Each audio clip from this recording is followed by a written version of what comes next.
All right, all right, all right. Hello, everyone. It is Nicole Roan, your favorite capacity coach, and I am streaming across several platforms right now.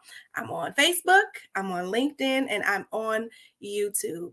And I normally release podcast episodes on Tuesdays, but I wanted to come on here because number one, I've never done a live podcast before, so I'm super excited about that. Number two, I wanted to really have an open and honest conversation with you about parenting. And since we are in Women's History Month, I really wanted to make sure that I highlighted the parenting part because as parents, we are constantly making sacrifices. We're constantly trying to, raise kids that are better than us so that we set them up for success. And I'm really excited about the history that I've been able to make as a parent in my personal life and how it's impacted my professional life. So tonight, I am going to be talking about purposeful parenting. And if you've seen the post, then I talked a little bit about what that means. So I'm going to be sharing how counseling, communication, and capacity. Yes, y'all know that's my favorite word. Hey, Lanisha. How all three of these things together have helped me make history as a parent. And I have a special surprise guest, you guys. I am so excited to bring this guest on because being a parent, y'all know I couldn't do this by myself, right? I didn't become a parent by myself, right? So I am bringing on none other than Chef Roan himself. My husband, Darius Roan, is going to actually join me for this conversation because he is a huge part of me being able to have capacity, a huge part of me being able to be a history maker. And moms, for those of you who have your, the dads in your lives, most of them, I hope, are helping you to do the same thing. So without further ado, I am going to bring in Mr. Darius Roan so that we can get into this conversation about purposeful parenting. Let me scoot on over. Come on in. Come on in. Hey. How you doing, sir? Good evening. How you doing? Good. We say that like we haven't been sitting together today, right? Yeah. So what I want to do, first of all, thank you so much for being part of the podcast. I know that you have, never really gone live with me before. No. You nervous? Don't be nervous. I won't make you nervous, okay? So I invited you on the podcast because you have watched this evolution of me going from corporate, being a business owner, being a capacity coach. You have been fully supportive as I've shared, the trials and tribulations that we've been through as a couple. And in my last podcast episode, I let you listen to a little bit of it. Mm-hmm. I talked a lot about how, the support of you and how we've been able to really model good behavior. That was one of the ways that I talked about breaking the cycle. Mm-hmm. And so tonight I want to talk a little bit about counseling first. Okay. Can I be honest? You can. I can be honest? Mm-hmm. Okay. So you guys, one of the things that, we struggled with at the very beginning was counseling. So if you are someone who comes from a family or a space or a place where counseling is like a no-no, anybody raise their hand in the chat too? Yes, I'm going to raise both hands because, I didn't grow up going to counseling. It was kind of shunned. Everything was talking about, pray about it, right? Mm-hmm. And so in the beginning, I really was the only one that was going into counseling. And I saw how that was changing my life. So I wanted to make sure that, this one was up for counseling. And if I'm honest, at first he wasn't. No. He was like, I'm not going. I don't need that. Ain't nothing wrong. Black folks don't do counseling. Nope. Nope. Right? That's, the mindset that you had. Yes. But as we had our journey and going through separation and really getting our family back together, that shifted for you. It did. And so tell me how you feel counseling has helped us as parents and to parent more purposefully. There's a couple of things. First of all, I was very reluctant on just not even going to counseling because, like you said, it was frowned upon. But going through what we went through and fighting for, everything that we were fighting for, I had to be open. I had to be receptive to it. Hearing somebody else say, well, she does have a point. It's not always going to be my way, her way. I got a little validation. Yeah, you got a little validation. But it was funny, hearing it from another perspective, another person that was in the room of counseling that was not just one-sided, but also seeing both point of views. And then when you came to the round table and said, well, he sees it this way and she sees it this way, how about y'all see it together this way? Mm-hmm. And that made a big difference. Mm-hmm. And then, we were able to talk things out instead of, I said it this way and I said it that way. Talking is key. Mm-hmm. And in this, it helps, because if you don't talk, there is no relationship. Mm-hmm. And then when you don't have that relationship, then it's just one-sided. Mm-hmm. And then it's just that one-sidedness. And then that's where you start to grow apart. Mm-hmm. But with the counseling and everything, it brought us a lot closer together. It did. I started to believe in you. You started to believe in me, because that trust was gone. Mm-hmm. But as we sat there for months, people, not days, lots months, of time.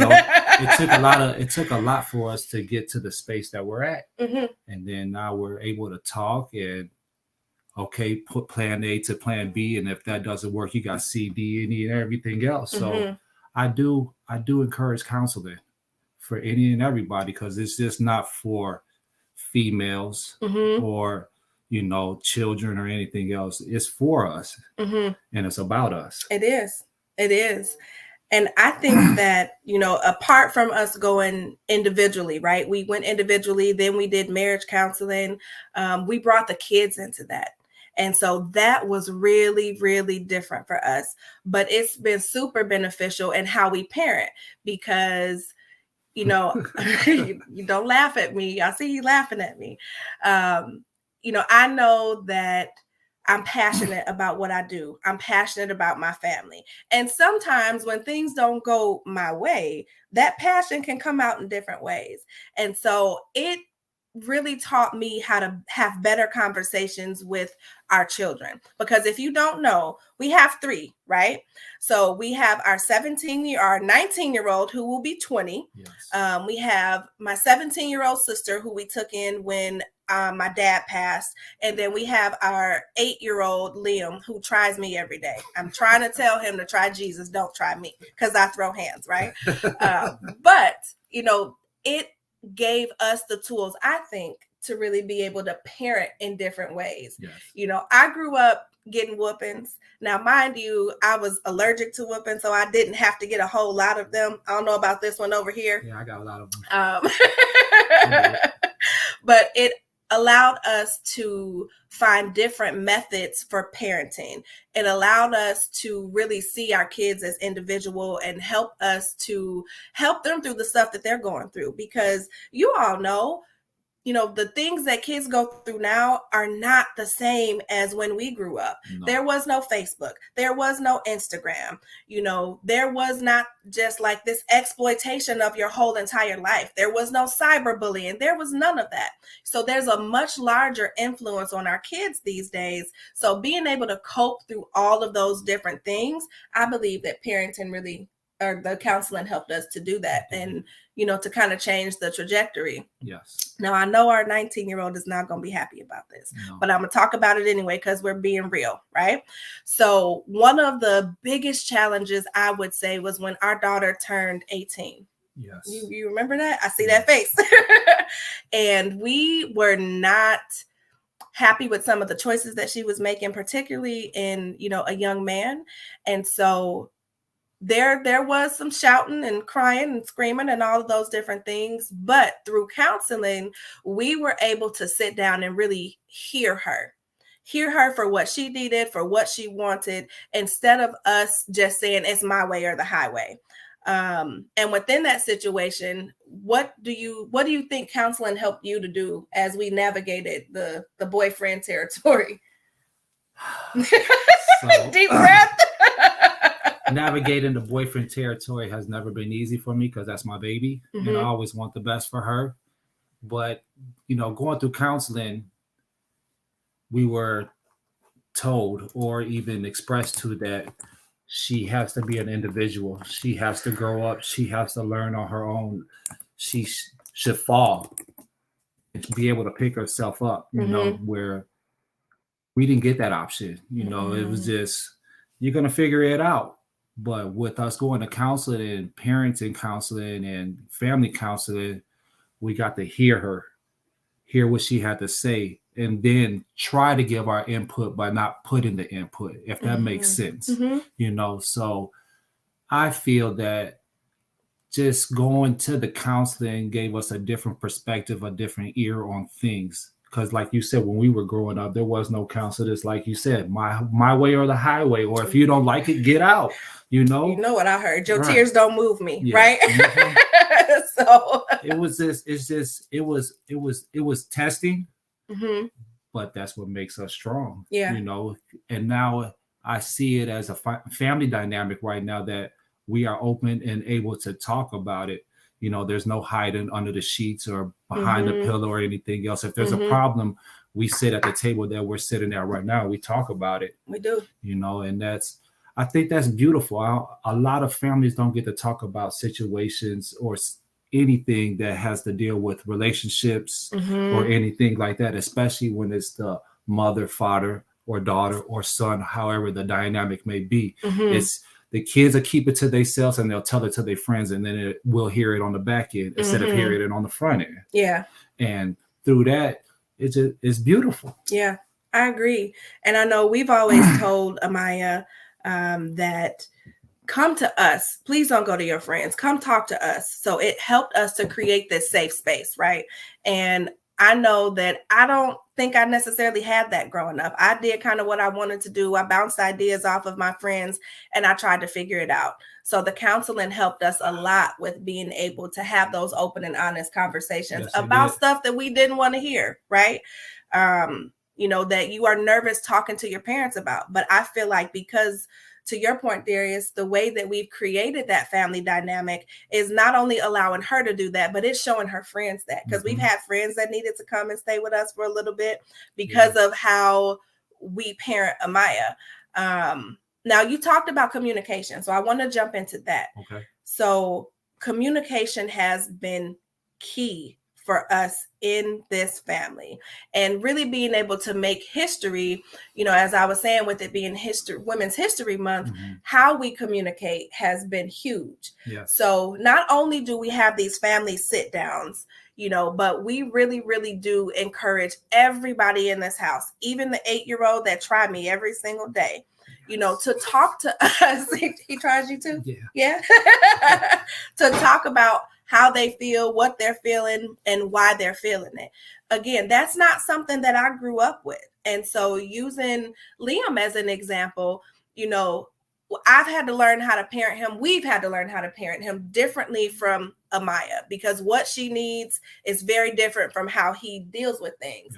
And so one of the things, I'll probably get in trouble for saying this, but in Black families, you don't get to have temper tantrums, right? You don't get to fall out, do none of that. I'm mad, none of this. So one of the things that I'm proud of is that when Liam is frustrated, when he is angry, when he's tired and doing the most, y'all, like absolutely the most, we give him that space to say, tell me what's going on.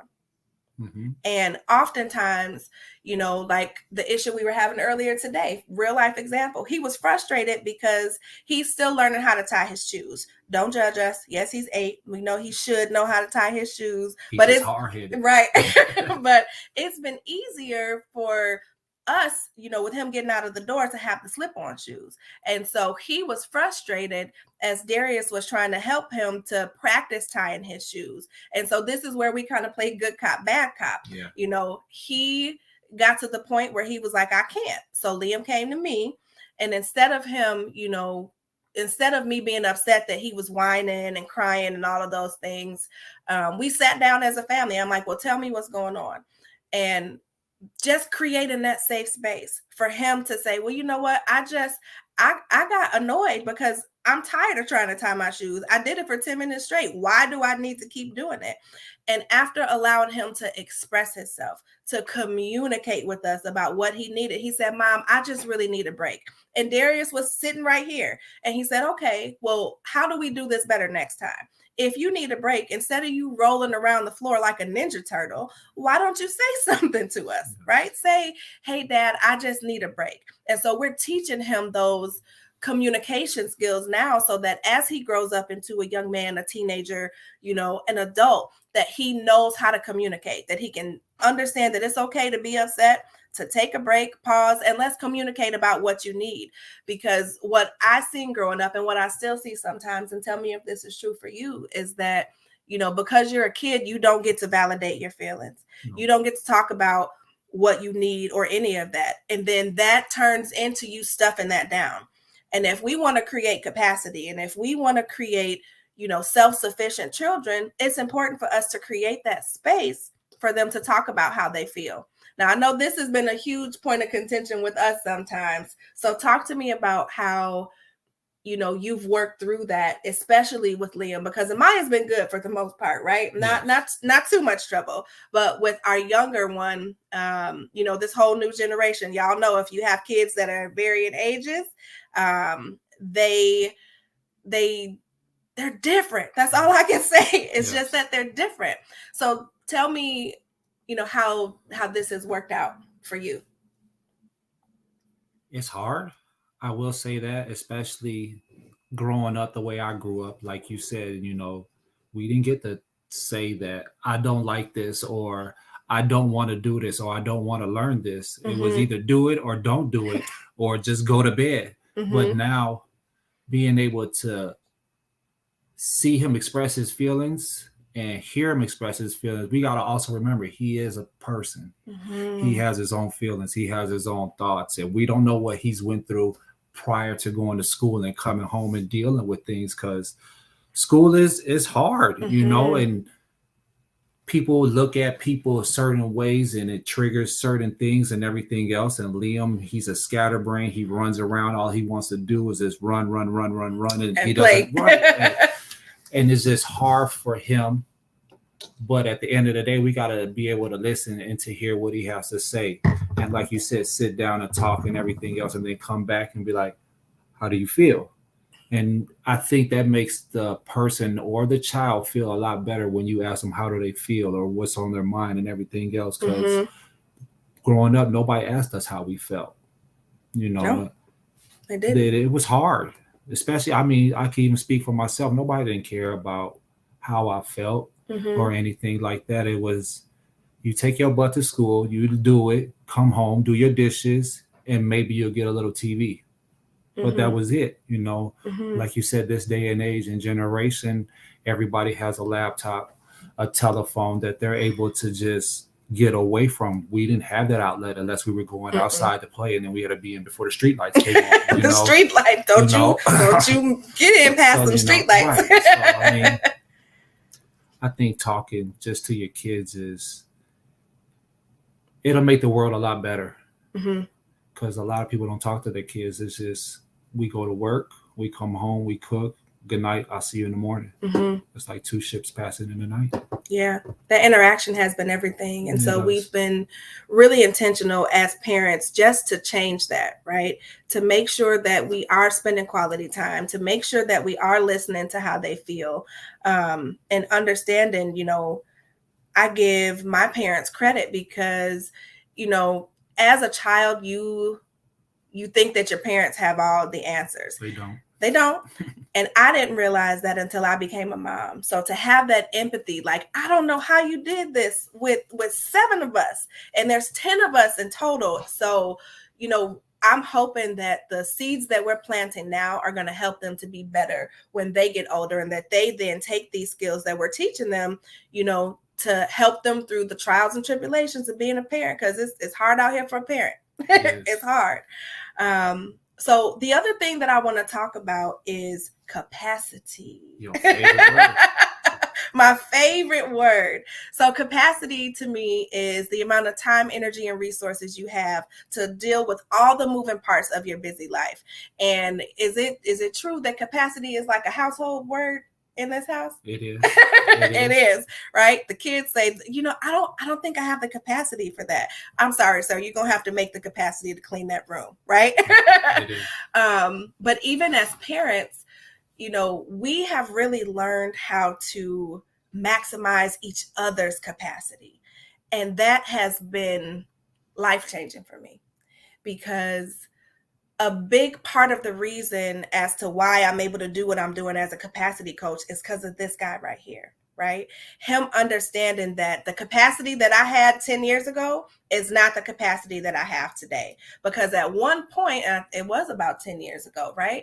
I was working full time. I was going to school full time, just all of those different things, full-time wife, newlywed, all of that. And that has shifted. Our life has shifted.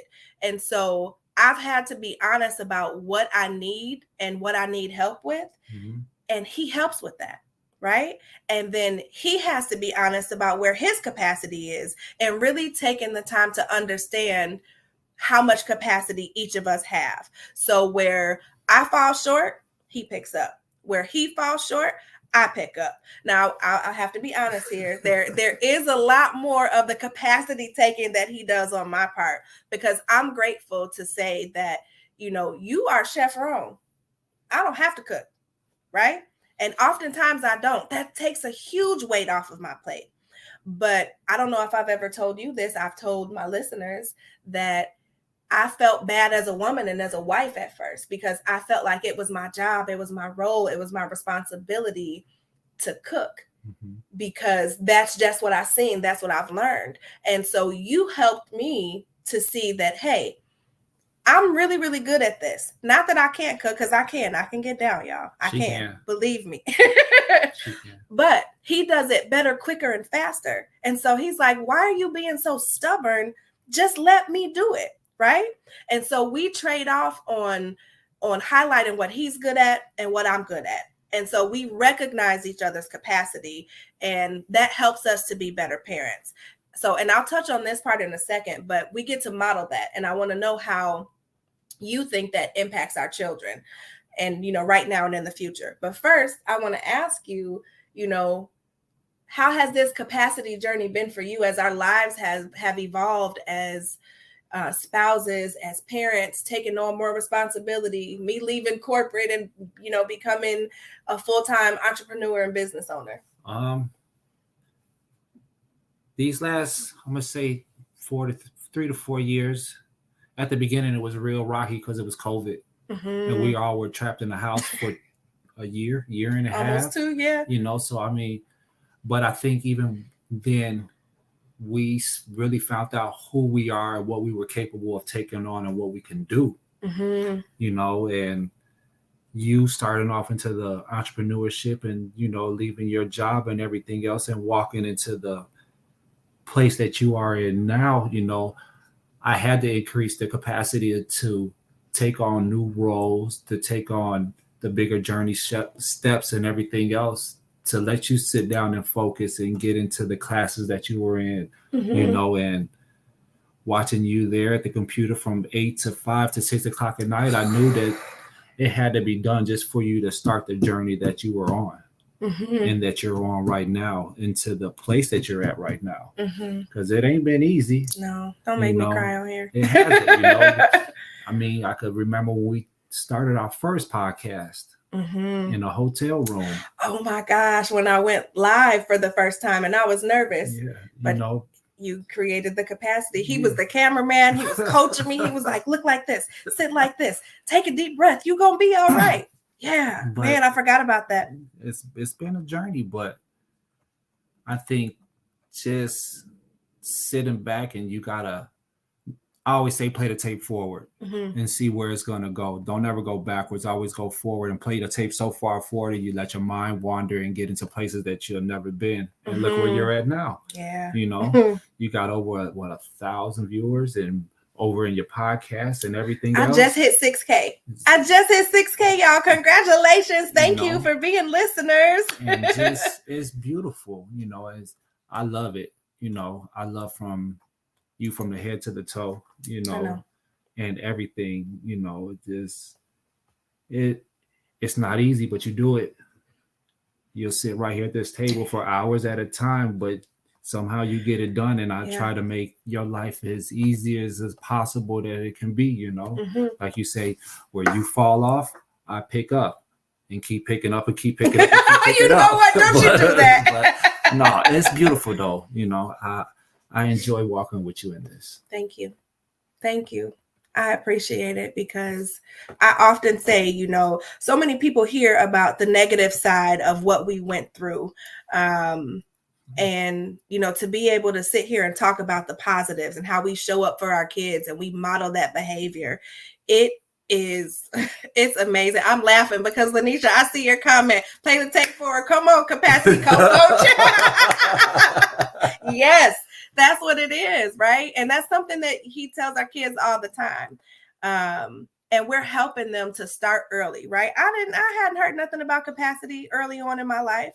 And what I want to do is make sure that not just women, but everybody that can hear the sound of my voice, that can see my face, that we all do the preventative work to not reach burnout, to delegate, even when it's not the norm, to make sure that we're having healthy conversations, that we get the help that we need so that we can show up in both our personal and our professional lives. And I couldn't do that without you, because really being able to take stuff off of my plate so that I can focus, so I can show up and serve the people that God has called me to serve. He put you in my life for a reason, right? And you help me with that every single day on, the days that, like this morning is a really good example. I was up a little bit late and I was tired this morning. I normally get up and move around with Liam, and he's normally out for work, but he was here. And so he's like, you know what? Sleep in. Let me get the boy ready. I'll get him out. Do what you need to do. And so fast forward, play the tape forward. You like that? You got that? Later this afternoon, as we were getting things together, we were looking at venues for the conference that we're actually having in August. So I'm going to talk about that in a whole nother time, whole nother story. But I knew that he'd been up taking care of stuff while I was working and doing things. I'm like, hey, do you need a fresh cup of coffee? Do you need some lunch? Like those sorts of things, right? Really, when I see him working hard and he needs some things and he sees that I need some rest and vice versa. So it's all about give and take. Mm-hmm. And the thing that I love the most is that our kids get to see that, right? Yeah. I don't think that I told you this, but it may have been a week or so ago. And Amaya was like, Mom, I really love how you and Dad love on each other. I really am grateful to see what I see, because some of my friends, a lot of my friends don't have that. Some of them don't have dads in their lives. Yeah. Some of them don't have moms that are doing the things that we're doing. And so it's making a difference. It makes a really big difference. That's changing family values and family core. Yep. We shifted and breaking curses, right? Yeah. And trying to instill in them what they should instill into their kids to change that dynamic of Black families. Yeah. Like you said, that you don't see a lot of mom and dad still in the home. We're celebrating 11 years next week. Yes, sir. So, I mean, that's big. You don't see a lot of, I'm not going to stereotype us, but it's the truth. You don't see a lot of us stick together forever and build that cohesiveness. You see people come together at family reunions and stuff like that, but when you have that family unit and everything else, and it's tight and it's hard where you can't break it, that's family. That creates the capacity to expand and make that dynamic that a lot of people don't have. It does. Yeah. This has been so good. I'm so glad that you're here. Look at you getting over your shyness and warming up. Wasn't he good, y'all? No. Wasn't he good just talking? Also, Lanisha said that we needed this chat, the Roans as a series. Okay. Oh my gosh. So I didn't tell you this part either, but I'm going to tell you now. I know, couple surprises, right? You new to this podcast thing with me. Okay. So because you technically still are a guest, even though we're sitting in the same room, there are 3 questions that I typically ask every single guest. All and right. so deep breath, sir. Okay. So the first one is, if you could go back in time and have a conversation with the 17-year-old version of yourself and give him one piece of advice and one piece of advice only, what would it be and why? Ooh, okay. The 17-year-old version That's of deep, me. huh? Yeah. Go to school. Go to school. Finish what you started in high school. It was rough getting into adulthood without the educational part, because of I'm from the environment. I was a product of my environment. If people understand what I'm saying, so if I would have went to school, the dynamics of Darius would have been different to the dynamics of Darius of what you see now.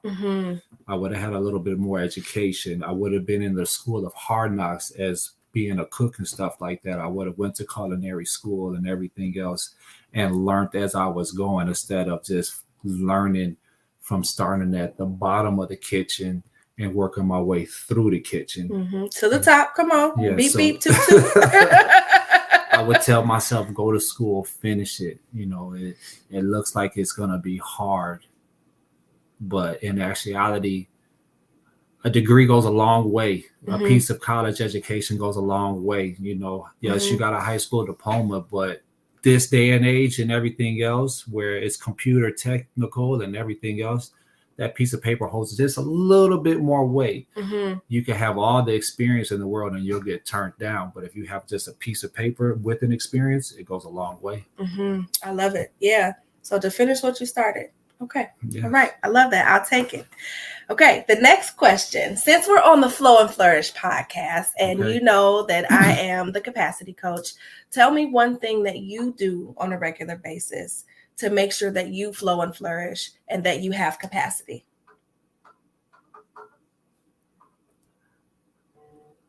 I tell my wife this all the time. I ask God for the serenity to accept the things I cannot change, courage to change the things I can, and the wisdom to know the difference. And that there alone, all those words have a little bit of power in each one of them. However you may dissect those words, it generates so many different things. The words to have the right words to say at that right time, the strength to have the strength to pull through whatever it is, the courage and the wisdom to understand whatever's going on in life. It's not that hard, but always asking God, please help me out. Because God will create all the capacity you need. But if you don't come on and preach, sir. If you don't ask for it, you shall not receive. So that's why, I tell my daughter and everything else, the serenity prayer is very strong. Yes, it revolves around certain aspects of certain people's lives, but it is the bigger process of life.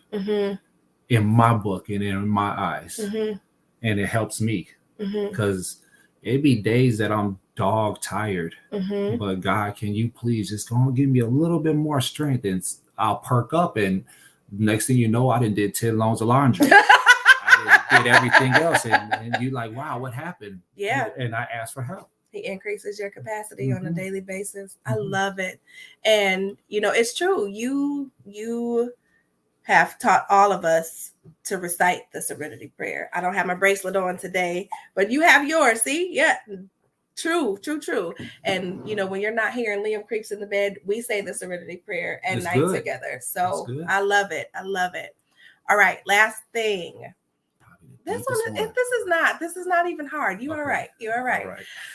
So what is one thing that you want the listeners and viewers to take away from our conversation in terms of purposeful parenting?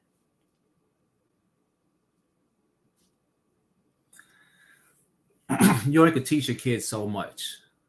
You gotta walk it, talk it, and do it. You know, you could tell them verbatim by your mouth and everything else, but if you're not walking behind what you stand on, then it doesn't mean nothing. You know, if you show them and everything else, and that with a little bit of work, a little bit of elbow grease and everything else, it works. But if you're not standing on none of the words that you stand on, then it's like having a false fable. But if you tell them and you show them and they see it, and they'd be like, my daddy gets up and go to work, and he does this and he does that, and my mom and this, and they may argue and they may cry and everything else, but at the end of the night, they're right there next to each other, telling each other good night and I love you and everything else. Then they'll understand that,